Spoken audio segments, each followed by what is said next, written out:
Okay, we made it. We made it to the end. This is the last part. This is part 6 of Motherboard's Guide to Your Personal Rebrand. The part that will actually get you to follow through. The follow through. That's what this part is. Following through on your plans. Not just spend hours making a plan just to like abandon it, just like you have every other year. No. That's not happening this year. No. There's gonna be 2 parts. First, I'm gonna let you in on the 3 mantras that changed my life and will change yours. And then secondly, we will dive into your daily and weekly check-ins, your daily and weekly rituals to keep you focused on your goals, to keep you taking that aligned action that you know is important to you. So let's start. These are my holy grail mantras. These are the ones that have changed my life, and I'm going to share them with you. The first one is the first 15 minutes are a lie. The first 15 minutes are a lie. The first 15 minutes are a lie. Say it with me now. The first 15 minutes are a lie. When you're doing something new, when you're doing something hard, when you're doing something that maybe you don't necessarily want to be doing in the moment, but you know in the long run is what you want for yourself, what is important to yourself. I don't know, maybe that's cleaning up the kitchen before you go to bed. Maybe that is working out. Maybe that is waking up early before your kids. The mantra that will change your life and get you to actually follow through is just, you have to remind yourself forever that the first 15 minutes are a lie. If you can get through those first 15 minutes of just like, this sucks, I wanna go back to bed, I wanna stop, I wanna go do something else, you gotta get through that first 15 minutes to the glory that is the reward on the other side of like feeling energized, feeling good, being in a good mood when you start your day, waking up to a clean kitchen. To get to like later use happiness, getting through that first 15 minutes, the first 15 minutes is a lie. The first 15 minutes is a lie. That's your new mantra. The second mantra that is gonna help you this year. This one is like your umbrella mantra, okay? It is this: I do what I say I'm gonna do. Yeah, that one gets me sometimes. That one really gets me sometimes. And I have to remind myself a lot. I do what I say I'm gonna do. I do what I say I'm gonna do. You're reminding yourself that you choose to be a person of integrity, because what's the alternative? You don't want to be a person of integrity? And not only that, but like, you are now treating yourself, the promises that you made to yourself, just the same as the promises you make to a friend. What message are you sending to yourself if you're always breaking the promises that you make to yourself? This mantra is what made me understand the idea of self-love and self-care. It's not just like a face mask or a spa day. No, it is showing up for yourself. It is keeping the promises that you make for yourself. It is treating yourself the same way you would treat a friend. I do what I say I'm gonna do. Clock that. The third one, and this one is one that I have to say to myself pretty much every day, but that's okay because it works. I can do things I don't want to do. I can do things that I don't want to do. It's another version of I can do hard things. You can do things that you don't want to do. The dishes are coming out the sink and all you want to do is just go rot on the couch. But guess what? You can do things you don't want to do. And you know who's going to love you tomorrow. Love you. She's going to love you for doing those things that you didn't want to do in the moment. I can do things I don't want to do. That one's a game changer for me. What has been very helpful for me in the past when I first was like integrating these mantras into my life was having a visual, having them on a sticky note on your bathroom mirror. And I feel like I should mention that, is that sometimes the choices that we have to make to do the big picture things that we want, sometimes those choices in the moment, they don't feel good. They feel like dread, they feel like a chore, they feel uncomfortable, sometimes they feel vulnerable, sometimes they feel just like downright annoying. And the truth of the matter is that's why most people give up and they don't do the things that they want with their life, because they can't get past the discomfort here. But that's not you anymore, because you have the tools, because now you have the armor. That's what the mantras are, is that's your armor to push through this discomfort and get to the other side. So those are our mantras. That's the first part that I wanted to bestow upon you to slay your year and slay your goals. The second, I guess, tool that I want to pass on to you. You have this gorgeous plan. You put so much work into this gorgeous plan, all the details of who you want to be, how you want to show up, and how you're going to do it. You have this amazing plan. Now I want to bestow upon you the key to actually following through on that plan. Different than any other year. And that is going to be through 2 rituals, your morning ritual and your weekly ritual. So let's start first with your morning ritual. I saw another creator on here, I cannot remember who it was.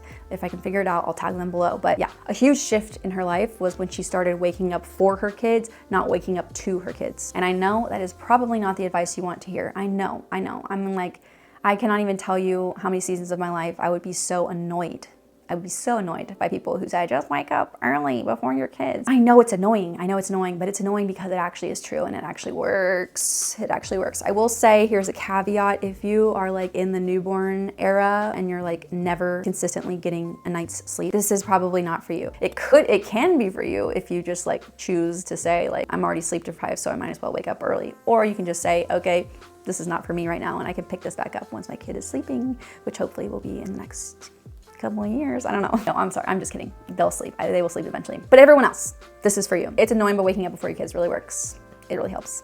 And that is going to be your ritual for the year. That's your homework. That is your homework from Mrs. Williamson from me. I'm putting that on you. I recently read a book called The Miracle Morning. I really enjoyed it. It was a little hokey, but I learned a lot from it. The gist of the book is that he takes all the morning routines from hundreds of the most successful leaders and from all around the world, basically consolidated them into what he saw as the most effective, most important parts to a person's morning to start your day in the right way. I like it. He has this acronym. It's called SAVERS. That's what he uses. It's an acronym that he uses to remind you of the different things that he considers the most important to your morning routine. You can expand those tasks into an hour and a half, 2-hour routine, or you can shrink them into a 15, 20-minute routine.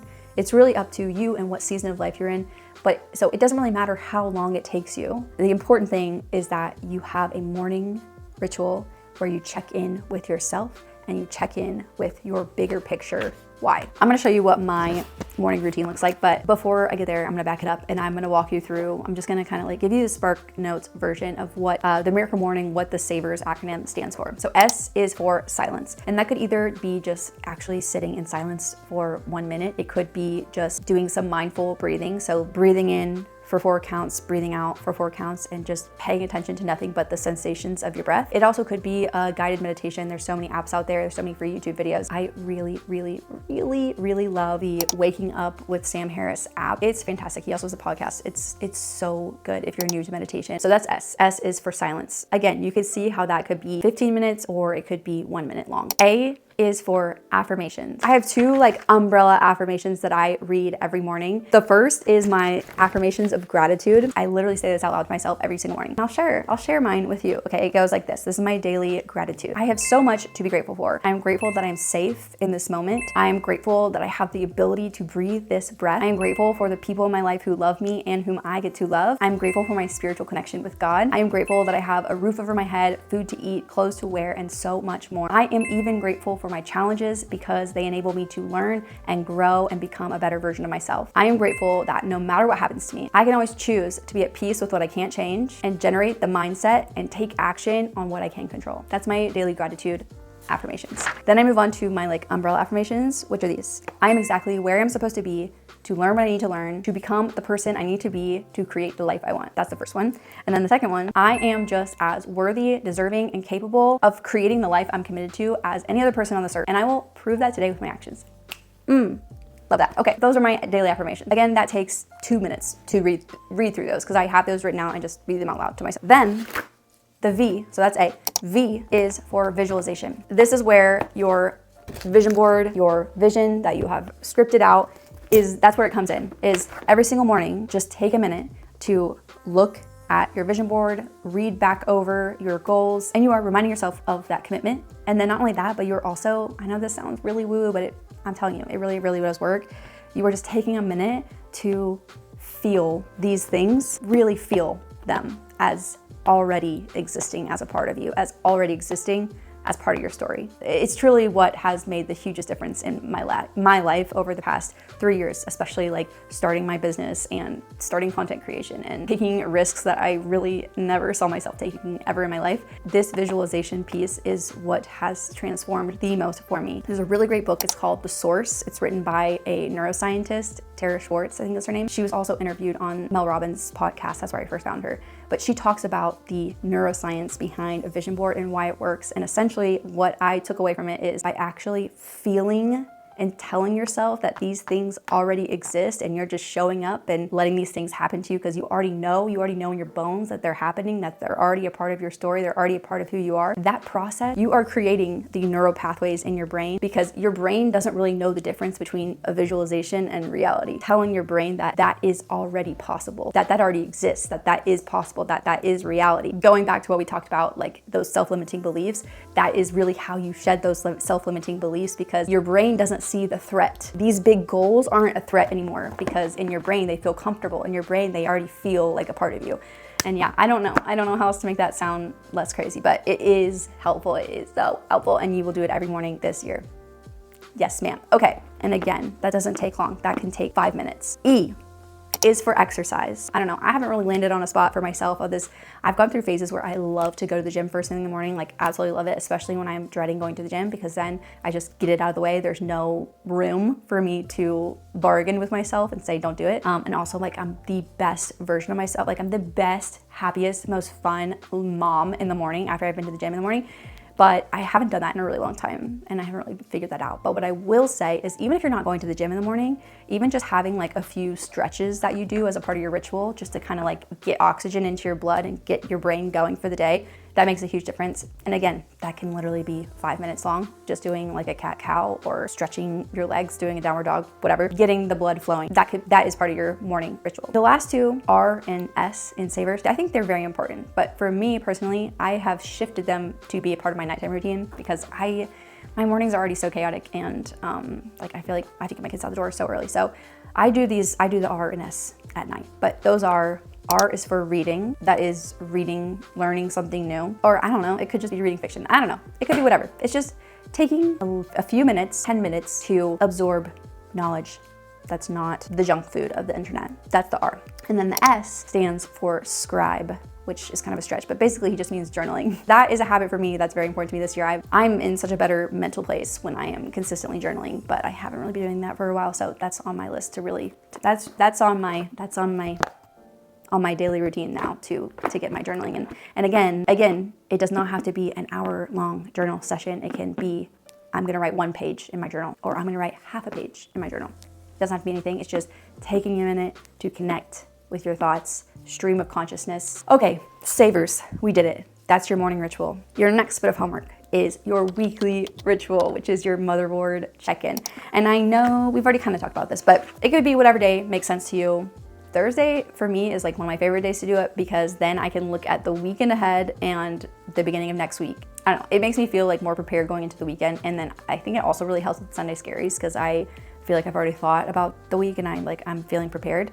But it could really be up to you. A lot of weeks do it on Sunday too, doesn't really matter. But all you're gonna do is you're going to pull up your Google Calendar and you're going to transfer all of your events from your Google Calendar over to your calendar. I put in the things that I know are already concrete staples in my week, like when I drop off the kids, when the kids are being picked up, basketball practices, doctor's appointments, hair appointments, anything like that, that's going in here. So that reminds you of the appointments in your calendar, in your Google Calendar that you probably forgot, because if you have a neurospicy brain like me, you know that like the digital realm doesn't really exist to us. It's like out of sight, out of mind. So you are bringing things to the light. You're reminding yourself of those things. Nothing's gonna sneak up on you anymore. Then you're inputting what the vibes of the week are gonna be, and that's like the weather, and then also where you are in your cycle. I've gotten into that in so many of my videos, but we can talk about that later. But so then you have your full picture of the week, right? So you know what your energy, your attention, what the vibes are gonna be, but also like the busyness of your week and like what the reality of your days actually look like, and where in this particular week you actually do have pockets of time to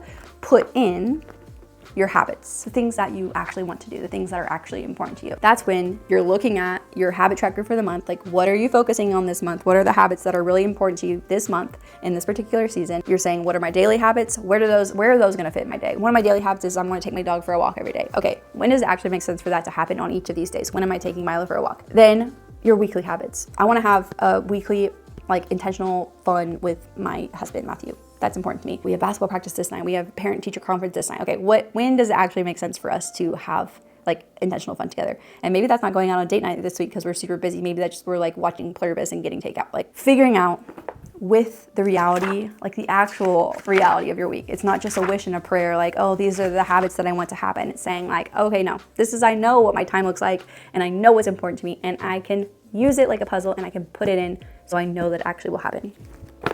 That's your weekly ritual. It feels weird to be at the end. It feels weird to be at the end of our journey here together, but I guess it's really just the beginning, isn't it? Like, yeah, that's one way to look at it. It's the end of our series, but it's really just the beginning.